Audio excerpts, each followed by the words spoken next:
बिस्मिल्लाहिर्रहमानिर्रहीम। I am professor Abid Umar. आज जो है बेटा वो हमें फार्माकोलॉजी का नेक्स्ट लेक्चर जो है वो डिस्कस करना है, जो कि मुश्तमिल है ड्रग रिसेप्टर्स के ऊपर। चले बेटा आज हम इसकी डिटेल पढ़ लेते हैं कि ड्रग रिसेप्टर्स क्या होते हैं। चल देखो बेटा, सबसे पहले यहाँ पे लिखा हुआ है फार्माकोडायनेमिक्स। आपको अगर याद हो मेरे स्टार्ट के लेक्चर में बेटा मैंने फार्माकोडायनेमिक्स के बारे में आपको बताया था। बेसिकली मैं बता देता हूँ कि फार्माकोडायनेमिक्स क्या होता है। फार्माकोडायनेमिक्स जो है बेटा ये असल में ना मैकेनिज्म ऑफ एक्शन को कहते हैं। Mechanism of action of drug. किस चीज़ का मैकेनिज्म ऑफ एक्शन होता है? किसी भी ड्रग का, कि कोई भी दवाई जो होती है, कोई भी मेडिसिन जो है वो कैसे वर्क करती है, ये हम उसके फार्माकोडायनेमिक्स के अंदर जो है वो उसको स्टडी आउट करते हैं। ठीक है ना। तो लेकिन किसी भी चीज़ के, किसी भी मेडिसिन के, किसी भी ड्रग के इफेक्ट को चेक करने के लिए ना हमें एक टॉपिक बड़ी डिटेल से पढ़ना पड़ता है, जो कि बेटा है रिसेप्टर्स। ठीक है ना। जो टॉपिक है रिसेप्टर्स का, जो टॉपिक है ना, ये हमें बड़ी डिटेल से पढ़ना पड़ता है। तो चले आज हम इसको स्टार्ट कर लेते हैं कि रिसेप्टर्स होते क्या हैं। इंशाल्लाह आज इसकी बेसिक्स जो होती है ना वो इंशाल्लाह मैं आपको समझा दूंगा। देखो बेटा यहाँ दूसरी लाइन के अंदर अगर आप देखें ना तो यहाँ पर रिसेप्टर्स की डेफिनेशन लिखी हुई है। क्या लिखा हुआ कि रिसेप्टर्स क्या होता है? These are specialized targeted molecule. कि ये स्पेशलाइज्ड टारगेट मॉलिक्यूल होते हैं। मतलब किस चीज़ के टारगेट होते हैं बेटा? ये बेसिकली ड्रग का टारगेट होते हैं। कि ड्रग जो होती है वो जो ड्रग है ना, ये ड्रग ये रिसेप्टर्स के ऊपर आकर अटैच होती है। ड्रग के रिसेप्टर के ऊपर अटैच होने से क्या होता है? ड्रग के रिसेप्टर के ऊपर अटैच होने से पता क्या होता है? कुछ बायोकेमिकल और कुछ बायोफिजिकल रिएक्शन जो है वो सेल के अंदर रोनुमा होते हैं। ये फिर क्या होता है? असल मकसद ही यही होता है। ये जो रिसेप्टर्स हैं इनकी वजह से जो है ये सारे का सारा अमल जो है वो होता है। थोड़ा सा मैं इसको डिटेल से समझा देता हूँ। क्या होता है कि बेटा ड्रग जो है ना, ड्रग ये क्या करती है? ये अटैच होती है। किसके साथ अटैच होती है? किसी भी रिसेप्टर के साथ जाकर अटैच होती है। ठीक है ना। रिसेप्टर के बारे में मैं आपको बता दूं कि रिसेप्टर जो है बेटा वो इनसाइड दी सेल भी पाए जाते हैं। ठीक हो गया ना। इनसाइड दी सेल भी होते हैं और वो बेटा जो है वो आउटसाइड दी सेल भी होते हैं।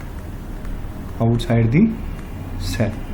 अब आउटसाइड दी सेल की जब बात करते हो बेटा तो ये रिसेप्टर जो है वो मोस्टली सेल मेम्ब्रेन के ऊपर होते हैं। कहाँ होते हैं ये? सेल मेम्ब्रेन के ऊपर। ठीक हो गया। इनसाइड दी सेल की बात करो तो बेटा ये साइटोप्लाज्म में भी हो सकते हैं। ये आपको ऑब्जेक्टिव में ये चीज़ जो है वो हेल्प करेगी। इसके अलावा बेटा ये जो है वो न्यूक्लियस में भी हो सकता है। ठीक हो गया। तो ये रिसेप्टर्स की बेसिकली जो है ये लोकेशन है, ये आपको याद रखना पड़ेगी। लोकेशन है ये, क्योंकि ये भी एमसीक्यूज में जो है वो पूछी जा सकती है। ठीक हो गया। अच्छा, अब लोकेशन मैंने बता दी। मैं बता रहा था जो है बेटा ड्रग के बारे में कि जब ड्रग रिसेप्टर के ऊपर अटैच होती है तो रिसेप्टर क्या करता है? रिसेप्टर अभी वहां लिखा हुआ था कि कोई भी बायोकेमिकल रिएक्शन हो जाएगा। वो क्या करता है? कोई भी बायोकेमिकल रिएक्शन जो है वो इसे स्टार्ट होता है। ठीक है। और उस बायोकेमिकल रिएक्शन, इस ड्रग का बेसिकली मकसद ही यही होता है कि उसने वो बायोकेमिकल रिएक्शन जो है बेटा वो परफॉर्म करवाना होता है। और परफॉर्म करवाने के लिए वो ड्रग के जो हमारे सेल्स के अंदर मौजूद जो रिसेप्टर होते हैं उनसे जो है ये हेल्प आउट लेते हैं। मेरा ख्याल है बेटा आपको ये बात अब समझ आ गई होगी।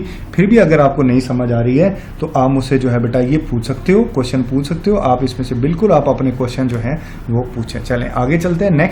नेक्स्ट जो है बेटा देखें, अब ये मैं थोड़ा सा आपको डायग्राम के हवाले से समझा देता हूँ। आप ये देखें, ये जो आपको दिखाई दे रही है, ये वाली, ये पूरी जो आपको दिखाई दे रही है बेटा, ये this is basically a cell membrane. ये सेल की सेल मेम्ब्रेन है। ठीक हो गया। और बेटा ये आपको दिखाई दे रहे हैं, ये आपको दिखाई दे रहे हैं ना, ये पूरा ये बाइंडिंग साइट है रिसेप्टर की ना। वैसे तो पूरा रिसेप्टर ये है, ये पूरा रिसेप्टर है। रिसेप्टर की ये क्या है बेटा? ये बाइंडिंग साइट है। This is a binding site. ठीक है। और ये जो मॉलिक्यूल इसके ऊपर दिखाई दे रहा है आपको, ये बेटा ये ड्रग है। This is a drug. ठीक है ना। अब आपको एक शेप ये दिखाई दे रही है, एक शेप ये दिखाई दे रही है, तो फिर ये क्या है? देखो बेटा किसी भी रिसेप्टर की जो बाइंडिंग साइट होती है ना वो खास शक्ल सूरत की होती है। देखो ना खास, तो इसकी एक्चुअल ड्रग यही है, ये नहीं है, ये इसकी है। ठीक है ना। इसकी शक्ल इससे मिल रही है तो इनकी शेप मखसूस होती है, तो खास किस्म उसी शक्ल वाली जो है वो ड्रग उसके साथ अटैच हो सकती है। जब ये ड्रग जो है वो इस रिसेप्टर के ऊपर अटैच हो जाएगी तो इसके अंदर जो है वो ये आपको ग्रीन कलर में दिखाई दे रहा है, ये कोई मॉलिक्यूल है जो कि साइटोप्लाज्म के अंदर जो है बेटा ये रिलीज हो जाएगा। ठीक है ना, और ये सारा फंक्शन जो है ये परफॉर्म हो जाएगा। असल में इस ड्रग का काम ही यही था कि ये जो रिसेप्टर है ये किसी तरीके से ग्रीन मालिक्यूल को सेल के अंदर रिलीज कर दे, और ये सारा फंक्शन जो है वो यहाँ पर परफॉर्म हो जाएगा। मेरा ख्याल है कि आपको जो है वो जनरल व्यू में रिसेप्टर का थोड़ा सा ओवरव्यू जो है वो मिल गया होगा।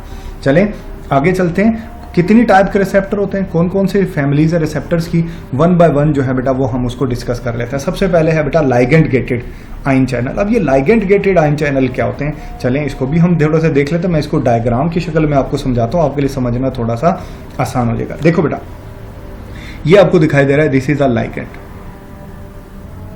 This is a ligand. अब ये लाइगेंड क्या बोला है, ये क्या चीज होती है लाइगेंड, ठीक है ना। देखें बेटा ये लाइगेंड असल में कोई भी ड्रग है।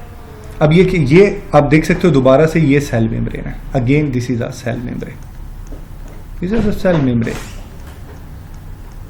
ठीक हो गया, ये सेल मेम्ब्रेन है। अब क्या होता है कि जब ये लाइगेंड जो है यहां पर मौजूद, ये आप देख रहे हो ये इसका रिसेप्टर है, दिस इज अ रिसेप्टर। इस लाइगेंड का यहां पर अटैच होने से क्या हुआ, आप देख रहे हो कि इसके दरमियान में कोई चैनल नहीं है, कोई पाथवे नहीं, कोई रास्ता नहीं है, लेकिन इस लाइगेंड के यहां अटैच होते ही यहां पे आप देख सकते हो कि एक पाथवे बन गया। आप देख रहे हैं ना, ये यहां पे एक पाथवे बन गया, और ये आयन को मौका मिल गया कि वो यहां से जो है बेटा वो सेल के अंदर आ जाए। तो लाइगेंड गेटेड क्या होते हैं, लाइगेंड गेटेड बेटा रिसेप्टर्स, लाइगेंड गेटेड जो रिसेप्टर्स एक ऐसे रिसेप्टर्स होते हैं कि जब उनके साथ कोई लाइगेंड अटैच होता है तो उनके अंदर का जो चैनल रास्ता होता है वो ओपन हो जाता है और आयन को सेल के अंदर जाने का मौका मिल जाता है। ऐसे रिसेप्टर जिनके साथ ड्रग जब बाइंड होती है तो उनका आयन चैनल ओपन हो जाए, इनको लाइगेंड गेटेड रिसेप्टर कहा जाता है। अब इसमें बहुत सारी एग्जांपल आप देखें ना, बड़ी मशहूर एग्जांपल ये लिखी हुई है बेंजोडाइजेपिन्स। आपको अगर याद हो बेंजोडाइजेपिन जो है ना, ये जेनेक्स, आपने एक दवाई का नाम सुना होगा, नींद के लिए इस्तेमाल होती है, ठीक है ना। ये इसमें बेंजोडाइजेपिन्स होते हैं, बारबिचुरेट्स ये एनेस्थीसिया में इस्तेमाल होते हैं, गाबा रिसेप्टर्स इसकी एग्जांपल्स हैं, ठीक है ना। न्यूरोस्टीराइड और अल्कोहल इसकी एग्जांपल है। देखें ना, हर एक की बाइंडिंग साइट डिफरेंट है, रिसेप्टर एक ही है लेकिन बाइंडिंग साइट डिफरेंट है। जब जो भी अटैच होगा ये चैनल ओपन हो जाएगा और ये क्लोराइड आयन जो है वो अंदर आ जाएगा। क्लोराइड आयन के अंदर आने से बेटा जो है वो रेस्पॉन्स जो है वो जनरेट होगा। क्या जनरेट होगा, रिस्पॉन्स जो है बेटा वो जनरेट हो जाएगा। मेरा ख्याल है कि लाइगेंड गेटेड चैनल क्या होते हैं आपको ये बात समझ आ गई होगी। चलें आगे चलते हैं। नेक्स्ट जो चैनल है बेटा वो होता है जी प्रोटीन कपल्ड रिसेप्टर्स। अब ये जी प्रोटीन कपल्ड रिसेप्टर क्या है, अगेन ये भी सेल मेम्ब्रेन पर होते हैं। आप देख सकते हो कि ये दोबारा से सेल मेम्ब्रेन है, ठीक है ना, ये this is a cell membrane. अच्छा, ये रिसेप्टर है, ये पूरा जो है ना ये रिसेप्टर है। और अभी हमने कहा था जी प्रोटीन कपल्ड रिसेप्टर, अभी हमने पढ़ा ना जी प्रोटीन कपल्ड रिसेप्टर। आप देखो ना, ये रिसेप्टर है जी प्रोटीन कपल्ड, रिसेप्टर का नाम है। तो बेटा अब आप ये देख सकते हो कि ये रिसेप्टर है, ठीक है ना, दिस इज अ रिसेप्टर। मैं लिख देता हूं, चलें आपके लिए आसानी का हो जाएगी, दिस इज अ रिसेप्टर। और ये जो बात हो रही है जी कपल्ड, ये बेटा जी प्रोटीन है, this is a ji protein, ठीक हो गया। अच्छा, अब जो है एक और बात आपको बताता हूं, ये जो आपको दिखाई दे रही है this is a drug epinephrine, बड़ी मशहूर है, ठीक है ना। ये जब इस रिसेप्टर के ऊपर बेटा अटैच होगी तो इससे क्या होगा कि ये जी प्रोटीन जो है ये एक्टिवेट हो जाएगी। इसके 3 पार्ट होते हैं, अल्फा बीटा और गैमा, अल्फा बीटा और गैमा, ये 3 पार्ट होती है, एक्टिवेट हो जाएगी। इसके एक्टिवेट होने से देखो एरो दिखाई दे रहा है आपको, एरो ये आपको दिखाई दे रहा है, इसे ये जी प्रोटीन एक्टिवेट होगी। इस जी प्रोटीन से ये एटीपी कन्वर्ट हो जाएगा साइक्लिक एमपी में, और इस साइक्लिक एमपी से आगे कुछ रिएक्शंस होंगे और फाइनली इससे रिस्पॉन्स पैदा होगा, रद्दे अमल जो है बेटा वो प्रोड्यूस हो जाएगा। जो भी सेल को फंक्शन परफॉर्म करना होता है इसमें असल में ये ट्रिगर होते हैं, एक्टिवेट करते हैं, सिग्नल देते हैं, ठीक है ना। फाइनली देखो ये ड्रग सेल के अंदर नहीं आ सकती, लेकिन सेल के बाहर से ही अपना रिस्पॉन्स दे रही है अंदर के सारे रिएक्शन जो है वो अल्टीमेटली इसी ड्रग की वजह से जो है वो शुरू हुए हैं। तो ये जो प्रोटीन होते हैं जिसके साथ जी प्रोटीन अटैच होते हैं, जो रिसेप्टर, उनको जी कपल्ड रिसेप्टर जो है बेटा वो कहा जाता है। मैं उम्मीद करता हूं कि आपको यह समझ आ गई हो कि जी प्रोटीन कपल्ड रिसेप्टर क्या होते हैं। देन एंजाइम लिंक्ड रिसेप्टर क्या होते हैं। देखो बेटा एंजाइम लिंक्ड रिसेप्टर भी मैं आपको समझा देता हूं। देखिए अगेन ये क्या है, सेल मेम्ब्रेन, ये रिसेप्टर का बाइंडिंग साइट है, और ये ना किसी चीज, ये देखो ना अभी हमने नाम लिया एंजाइम का, आपने अभी हमने कहा ना एंजाइम लिंक्ड रिसेप्टर है ये, कि ऐसे रिसेप्टर जिनके साथ कोई एंजाइम अटैच होता है। अब आप देख सकते हो ये वाला हिस्सा जो है बेटा, ये वाला हिस्सा जो है आप देख सकते हैं, ये वाला हिस्सा जो है ये एंजाइम है, और ये पूरा रिसेप्टर है, ठीक हो गया ना। लाइगेंड जो है, कोई भी ड्रग, कोई भी मॉलिक्यूल जो है बेटा वो यहाँ अटैच होगा। अब फर्ज कर लो इंसुलिन के रिसेप्टर बेटा देख लें ऐसे ही होते हैं, ये इंसुलिन इसके साथ यहाँ अटैच होगी और इसके अटैच होने से ये एंजाइम एक्टिवेट हो जाएगा। इस एंजाइम ने क्या करना है, इस चैनल को ओपन कर देना, इस गेट को ओपन कर देना। ये गेट किस चीज़ का आप देख सकते हो, ये ग्लूकोज का है। अगर आपको याद हो बेटा, मैं आपको बड़ा सिंपल सा बता देता हूँ, ये इंसुलिन जो होती है ना, इंसुलिन, इसका काम होता है कि ये जो ग्लूकोज होता है उसको सेल के अंदर एंटर करने में मदद देती है। ग्लूकोज सेल के अंदर एंटर हो जाएगा, ये फिर ब्रेक होगा, फिर इसे एनर्जी मिलेगी। आपने देखा होगा ना कि जब इंसुलिन की कमी हो जाती है शुगर के मरीज में, ठीक है ना, डायबिटीज में जो होता है ना, शुगर का मरीज जो होता है, डायबिटिक जो पेशेंट होता है, तो बेटा जिसमें इंसुलिन नहीं होती, तो ग्लूकोज जब सेल में एंटर नहीं होता तो फिर जो है वो बंदे को डायबिटीज हो जाती है। तो बेसिकली ये इंसुलिन ग्लूकोज को सेल के अंदर एंटर करने में मदद देती है, ठीक है ना। और ये जब इंसुलिन अपने रिसेप्टर के साथ अटैच होती है, उससे एंजाइम एक्टिवेट होता है और उससे ही फिर ये गेट ओपन हो जाता है।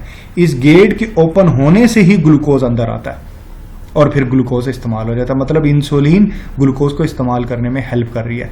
हेल्प इस तरीके से कर रही है कि ग्लूकोज को सेल के अंदर ले आती है, ठीक है ना। तो ये जो रिसेप्टर्स होते हैं बेटा, ये एंजाइम लिंकेड रिसेप्टर कहलाते हैं। ये कौन से एंजाइम रिसेप्टर कहलाते हैं? Enzyme linked receptor. मेरा ख्याल है ये बात आपको आ गई होगी समझ। आखिरी रिसेप्टर है बेटा इंट्रासेलुलर रिसेप्टर। अगर आपको याद हो ना, मैंने कहा था इंट्रासेलुलर का मतलब होता है इनसाइड दी सेल, सेल के अंदर। अभी तक आपने जितने रिसेप्टर पढ़े वो सारे सेल मेम्ब्रेन वाले थे। अब ये देखो, ये सेल मेम्ब्रेन है, ये आपको दिखा रहा है ना, ये आपको दिखा रहा है, this is a cell membrane.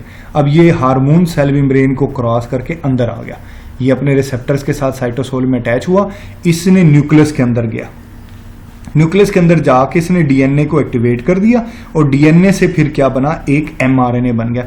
इस एमआरएनए ने फिर आगे रिस्पॉन्स जनरेट करने में हेल्प की, ठीक है ना। इसने रिस्पॉन्स जनरेट करने में प्रोटीन बनी इसके रिस्पॉन्स में। तो ये वो रिसेप्टर होते हैं जो सेल के अंदर जाके काम करते हैं और सेल के अंदर जाके डीएनए को स्टिमुलेट करते हैं कि वो एमआरएनए बनाए और एमआरएनए से फिर आगे की प्रोटीन बनेगी। ये बेटा फार्माकोलॉजी का वन ऑफ द टफेस्ट ये टॉपिक है। मैंने कोशिश की है जितना मैं सिंपल करके इसको समझा सकूं, जो है वो मैंने कोशिश किया समझाने की बेटा। फिर भी अगर आपको कोई बात समझ नहीं आ रही है बेटा, तो आप मुझसे जो है वो ज़रूर सवाल पूछें। अगेन मैं यही कहूँगा कि बेटा इसको आपने जो है वो 2 से 3 दफ़ा लाजमी सुनना है। ये टॉपिक आपको बहुत हेल्प करेगा, वाइवा में पूछा जाता है ये टॉपिक में से बहुत सारे एमसीक्यूज आते हैं, शॉर्ट क्वेश्चन आते हैं, ठीक है ना बेटा। तो आपने इस टॉपिक को 2 से 3 दफ़ा सुनना है, लिखना है, और फिर अगर कोई समझ नहीं आती तो जो है बेटा वो आपने जो है वो मुझसे ज़रूर सवाल पूछना है, ठीक है ना। चलें, अपना बहुत सारा ख्याल रखिएगा। थैंक यू, अल्लाह हाफिज़।